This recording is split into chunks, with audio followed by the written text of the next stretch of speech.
Hi guys, ang menu natin ngayon ay sitaw beans, long beans. Ito yung sauce niya ay konting light soy and oyster sauce, cornstarch, and little sugar, and chicken broth. Ito yung preserved cabbage.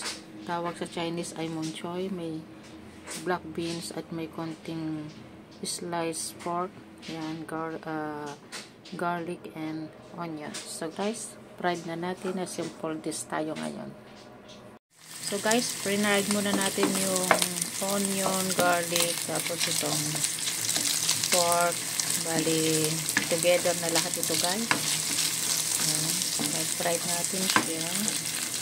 And then, lagyan na natin yung sitaw at tubigan natin. Hanggang sa lumambot siya, takpan muna natin siya ng mga ilang minutes. Ayan guys. And then, ito.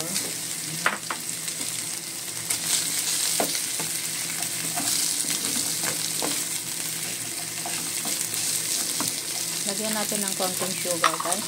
Kasi medyo maalat yung preserved vegetable.